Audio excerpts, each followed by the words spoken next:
আমরা আবার কাইনেমেটিক্সে ফিরে যাচ্ছি। কার্ভিলিনিয়ার মোশনের কাইনেমেটিক্স। আমরা এর আগে যে কাইনেমেটিক্স করেছি সেখানে আমাদের কাছে জিনিসগুলো খুব সহজ ছিল। Acceleration is equal to d v d t, just magnitude দিয়ে আমরা করে ফেলতে পেরেছিলাম। ভেলোসিটিও সিমিলারলি। এখন ডাইরেকশন চেঞ্জ হচ্ছে, তাহলে অ্যাক্সেলারেশনটা ডাইরেকশন চেঞ্জের জন্য কি হচ্ছে সেটাকেও আমাদেরকে ভাবতে হবে। ধরো একটা মোশন হচ্ছে, কতগুলো টাইপের হতে পারে। Number one, velocity is constant, এরকম একটা মোশন হতে পারে।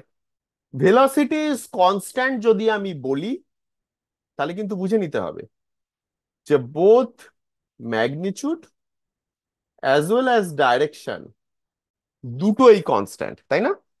তাই ভেলোসিটি ইজ কনস্ট্যান্ট তখনই হতে পারে যদি অবজেক্টটা স্ট্রেট লাইনে যায়। এছাড়া কিন্তু অন্য কোনো কার্ভে গেলে ভেলোসিটি কনস্ট্যান্ট হতে পারে না, তাই তো? কারণ তোমরা জেনে গেছো ভেলোসিটির ডাইরেকশন হচ্ছে ট্যানজেনশিয়াল টু দ্য পাথ। আর কার্ভ হলে ট্যানজেন্টের ডাইরেকশন চেঞ্জ হলেই তো ডাইরেকশন চেঞ্জ হয়ে যাবে, ভেলোসিটির ডাইরেকশন চেঞ্জ হয়ে যাবে, তাহলে ভেলোসিটি কনস্ট্যান্ট হবে না। Next, direction remains same but magnitude changes. এটাও কিন্তু স্ট্রেট লাইন। প্রথমে একটা স্ট্রেট লাইন ছিল, 2 নম্বর কেস যেটা বললাম এটাও কিন্তু স্ট্রেট লাইন মোশন, তাই না? ম্যাগনিটিউড চেঞ্জ হচ্ছে, ডাইরেকশন চেঞ্জ হচ্ছে না, straight line. Number three, magnitude is constant but direction changes. এটা কার্ভিলিনিয়ার মোশন।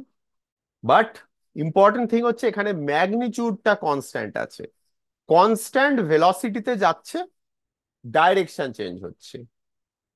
আমি ফিরে আসছি এটা তার একবার। আর নাম্বার ফোর হচ্ছে বোথ চেঞ্জেস।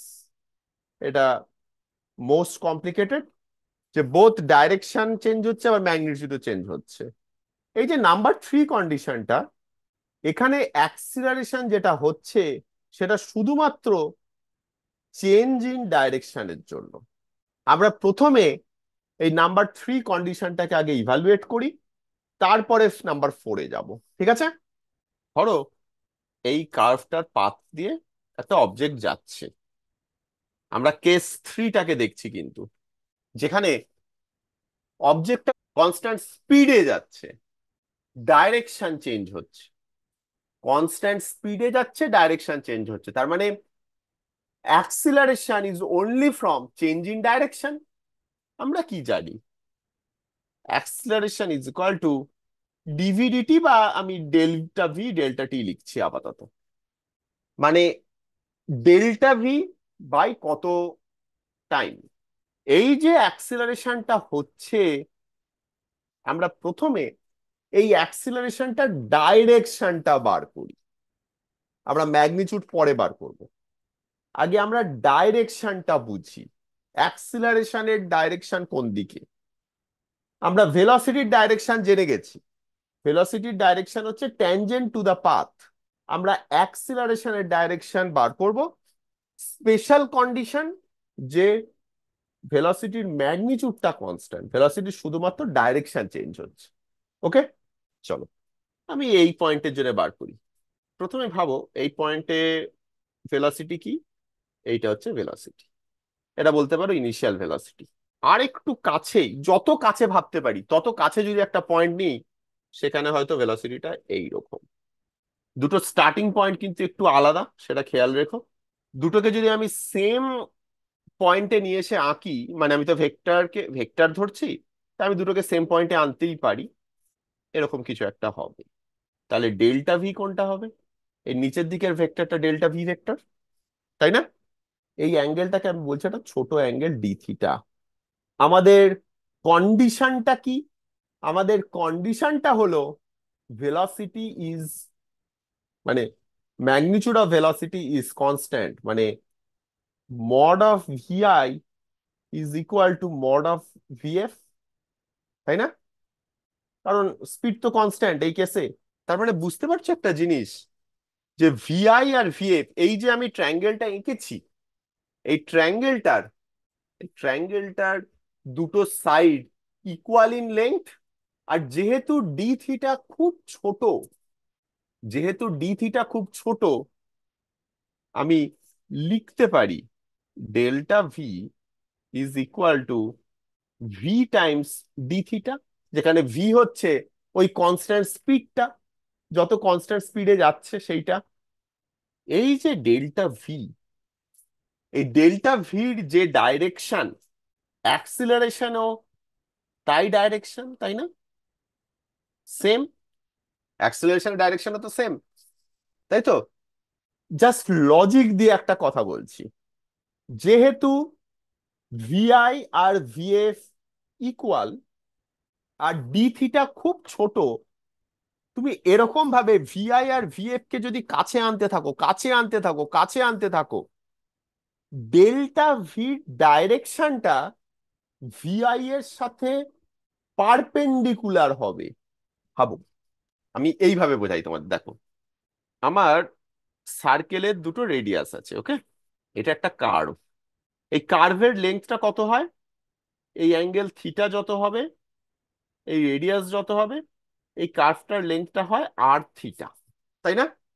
আমি যদি একটা স্ট্রেট লাইন আঁকি, এই স্ট্রেট লাইনের লেন্থ আর আর থিটার লেন্থ দুটো আলাদা।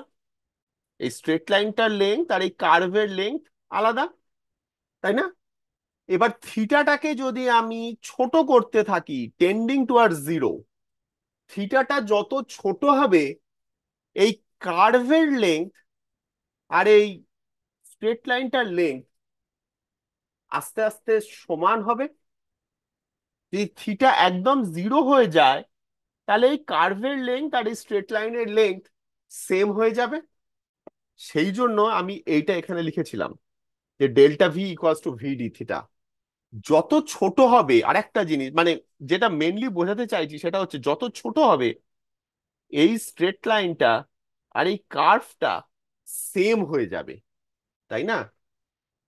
যত ছোট হবে এই স্ট্রেট লাইনটা আর এই কার্ভটা সেম হয়ে যাবে। আলটিমেটলি যেটা হবে সেটা হচ্ছে ডেল্টা ভির direction will be perpendicular to V. Just logic দিয়ে ভাবো, ডেল্টা ভিটা এরকম দিকে ছোট হচ্ছে, ছোট হচ্ছে, এই স্ট্রেট লাইনটা বেসিক্যালি কি হয়ে যাচ্ছে ভাবো, এই কার্ভটার সাথে ট্যানজেনশিয়াল। কার্ভটা ছোট হচ্ছে, স্ট্রেট লাইনটা আসছে, আস্তে আস্তে ওটা ওর সঙ্গে ট্যানজেনশিয়াল হয়ে যাচ্ছে না? যখন একদম ছোট হয়ে যাচ্ছে, এই স্ট্রেট লাইনটা যেটা ডেল্টা ভিটা, সেটা ট্যানজেনশিয়াল, একদম ট্যানজেনশিয়াল।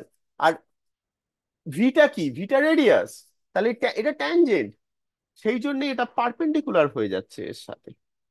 মানে অ্যাক্সিলারেশনের ডাইরেকশন হচ্ছে পারপেন্ডিকুলার টু ভেলোসিটি।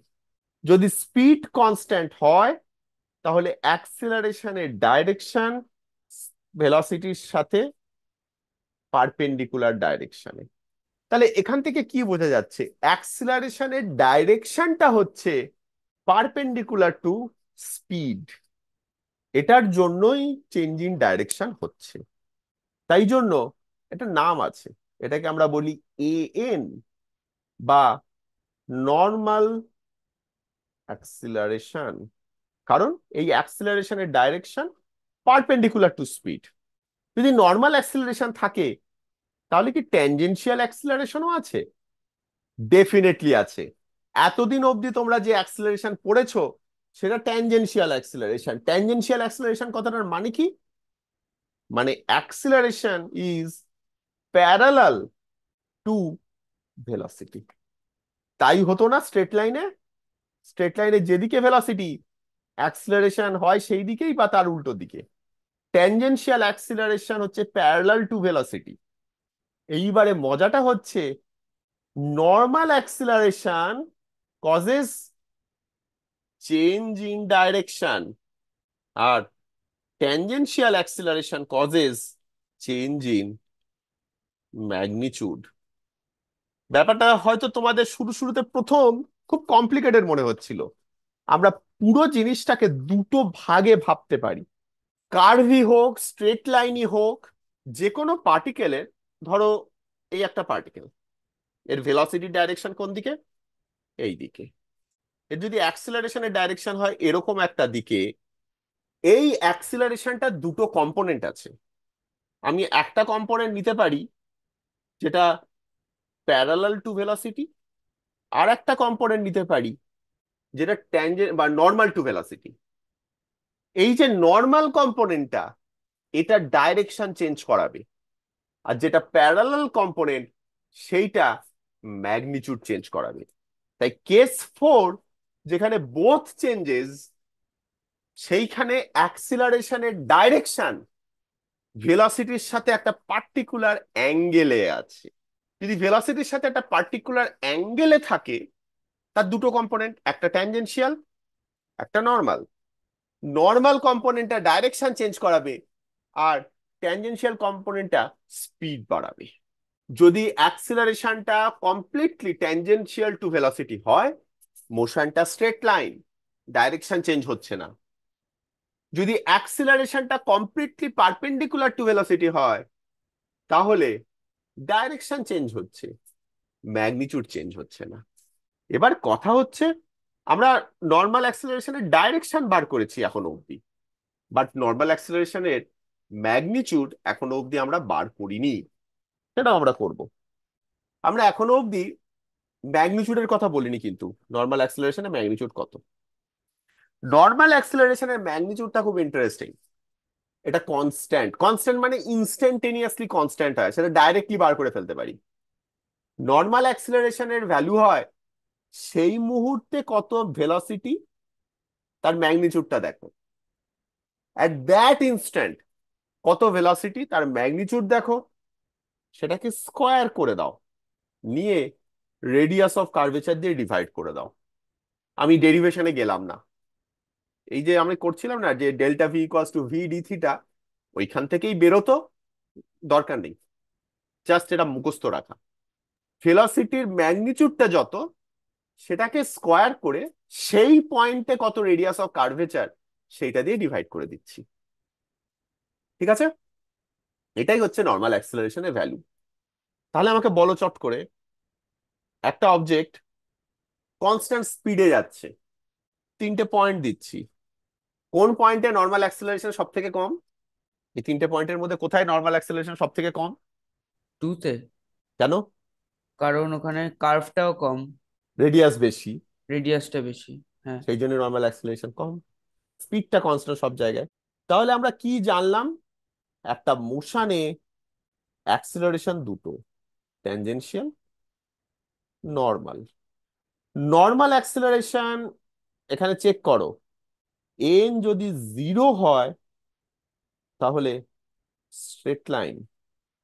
যদি এন এর ভ্যালু থাকে তাহলে ঘুরছে, ডাইরেকশন চেঞ্জ হচ্ছে, আর তার ভ্যালুটা হবে সেই মুহূর্তে যত velocity divided by radius of curvature, সেই velocity square divided by radius of curvature. যদি ট্যানজেনশিয়াল অ্যাক্সিলারেশন হয়, ট্যানজেনশিয়াল অ্যাক্সিলারেশন যদি 0 হয়, তাহলে স্পিড ইজ কনস্ট্যান্ট। আর যদি এটা নট ইকুয়াল টু 0 হয়, তাহলে স্পিড চেঞ্জ হচ্ছে। এর সঙ্গে ডাইরেকশনের কোনো সম্পর্ক নেই। এই ছবিটা মাথার মধ্যে রাখো।